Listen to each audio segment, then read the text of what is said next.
Recently parliament की एक standing committee ने ये रिकमेंड किया है सेंट्रल गवर्नमेंट को कि इंडिया के अंदर अडल्ट्री को वापस से एक क्रिमिनल ऑफेंस डिक्लेयर कर देना चाहिए। लेट्स फर्स्ट अंडरस्टैंड कि अडल्ट्री का मीनिंग क्या है। अडल्ट्री सिंपली मीन्स कि वाइल बीइंग मैरिड आप अपने पार्टनर के अलावा किसी और पर्सन के साथ में एक सेक्सुअल रिलेशनशिप के अंदर एंगेज हो रहे हो। इससे डील करता था सेक्शन 497 ऑफ आईपीसी। तो क्या अडल्ट्री एक क्रिमिनल ऑफेंस नहीं है इंडिया के अंदर? The answer is no.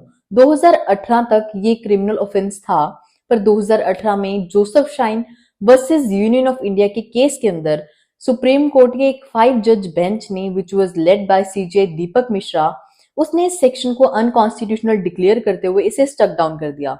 इसके बहुत से ग्राउंड्स थे, उसमें से एक ग्राउंड था डिस्क्रिमिनेशन।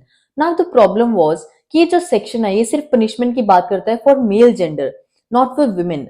फॉर एग्जाम्पल कि अगर कोई आदमी अपनी वाइफ के अलावा किसी और विमेन के साथ में एक एक्स्ट्रा मैरिटल अफेयर कमिट कर रहा है, तो पनिशमेंट सिर्फ उस आदमी को मिलेगी, विमेन को नहीं मिलेगी। She will be just treated as a victim. और अगर कोई वाइफ ये क्राइम कमिट कर रही है, तो पनिशमेंट उस आदमी को मिलेगी जिसके साथ उसकी रिलेशनशिप थी। वाइफ को कोई पनिशमेंट नहीं मिलेगी। तो ये जो सेक्शन है ये डिस्क्रिमिनेटरी था और सुप्रीम कोर्ट के अकॉर्डिंग ये वायलेट करता है article 14, article 15 and article 21 of the constitution को।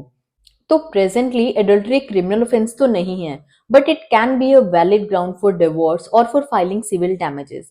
पार्लियामेंट की स्टैंडिंग कमेटी का मानना ये है कि मैरिज इंडियन सोसाइटी के अंदर एक बहुत ही प्योर और सैक्रेड इंस्टीट्यूशन है, इसीलिए उसकी प्योरिटी और उसकी सैंक्टिटी को मेंटेन करने के लिए ये इंपॉर्टेंट है कि एडल्ट्री को वापस से रिक्रिमिनलाइज कर देना चाहिए। अब पार्लियामेंट की कमेटी का कहना है कि आप इसको जेंडर न्यूट्रल टर्म्स के अंदर इंप्लीमेंट करो कि नो मैटर एडल्ट्री कौन कमिट कर रहा है, बी इट अ वुमेन और बी इट अ मैन, दोनों को इक्वल सजा होनी चाहिए। इसके ऑपोजिट कुछ लोगों के व्यूज हैं कि वो टाइम गया जब मैरिज को एक बहुत ही सैक्रेड इंस्टीट्यूशन या रिलेशनशिप माना जाता था। अभी स्टेट का कोई मतलब नहीं है इंडिविजुअल के प्राइवेट स्फीयर के अंदर एंटर करने का, बिकॉज किसी के भी साथ में इंटीमेट रिलेशनशिप रखना ये एक इंडिविजुअल की पर्सनल प्रेफरेंस है। अगर आप इसको रिक्रिमिनलाइज करते हो then that would be violative of right to privacy and right to personal liberty. What do you think कि क्या इंडिया के अंदर एडल्ट्री को रिक्रिमिनलाइज करना चाहिए? Do let me know in the comment section and for more such informative videos keep following.